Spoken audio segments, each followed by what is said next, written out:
Hello అండి, అందరికీ నమస్కారం. నేను మీ కట్టా కార్తీక్.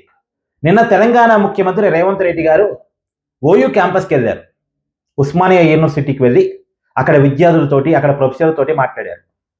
ఉస్మానియా యూనివర్సిటీకి 1000 కోట్ల రూపాయల నిధులు కూడా రిలీజ్ చేస్తున్నట్టు జీవో ఇవ్వడం జరిగింది.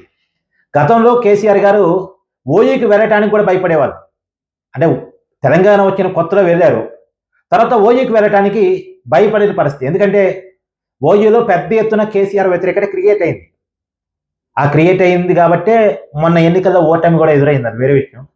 కానీ రేవంత్ రెడ్డి గారు అధికారంలోకి వచ్చిన తర్వాత కూడా కొద్ది కాలంలోనే ఉస్మానియా యూనివర్సిటీలో రేవంత్ రెడ్డికి కూడా వ్యతిరేకంగా విద్యార్థులు ఉన్నారు, అసలు ఓయూకి వెళ్ళే దమ్ముందా రేవంత్ రెడ్డి కానీ కేటీఆర్ ఒక టైం సవాల్ కూడా విసిరారు.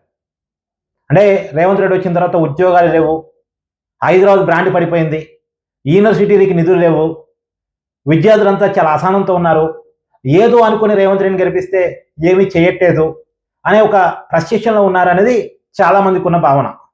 కానీ నిన్న ధైర్యంగా ఓయూకి వెళ్ళారు, అక్కడ విద్యార్థులతో మాట్లాడారు, ప్రొఫెసర్స్తో మాట్లాడారు, ఒక 1000 కోట్ల రూపాయలు నిధులు ఇస్తున్నట్టు చెప్పారు. ఇస్తే మంచిదే. తర్వాత కొంతమంది నిరుద్యోగ సంఘాలు మాత్రం ఆందోళన చేశాయి. సహజంగా రేవంత్ రెడ్డి వస్తున్నాడు అంటే ఆయన వ్యతిరేకించే వాళ్ళు ఆందోళన చేస్తారు కదా. అదిగాక రేవంత్ రెడ్డి గారు చెప్పినట్టే ఉద్యోగాలు ఇవ్వలే. అధికారంలోకి వచ్చిన 6 నెలల్లో 2 లక్షల ఉద్యోగాలు ఇస్తానని రేవంత్ రెడ్డి గారు చెప్పారు. ఇప్పుడు ఆయన చెప్తున్న లెక్కే 60,000 ఇచ్చామని. 60,000లో కూడా ఆయన ఇచ్చినవన్నీ గత ప్రభుత్వం ఇచ్చిన నోటిఫికేషన్ ఫుల్ఫిల్ చేసినవన్నీ అని చూడాలి లెక్కలు. 60,000 ఇచ్చానని చెప్తున్నారు, కానీ ఆయన ఇస్తానన్నది 2 లక్షల ఉద్యోగాలు.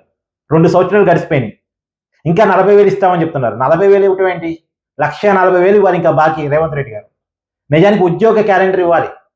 అప్పట్లో అధికారం రావడానికి ఈ డేట్ రోజు నోటిఫికేషన్ ఇస్తాం, ఈ డేట్ రోజు ఇంకో నోటిఫికేషన్ ఇస్తాం అని డేట్ వైడ్ ప్రకటించారు. మరి అవన్నీ ఎటుపోయినాయి? గాలికి ఎగిరిపోయినాయి. సరే, ఏదేమైనా రేవంత్ రెడ్డి గారు ఓయూకి వెళ్ళటం, 1000 కోట్ల నిధులు ప్రకటించడం అయితే ఒక మంచి పరిణామం, కాదనేది లేదు.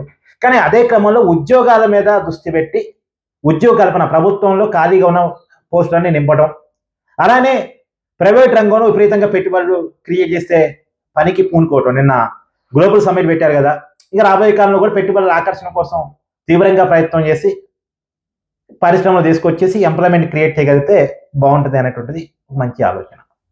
Thank you.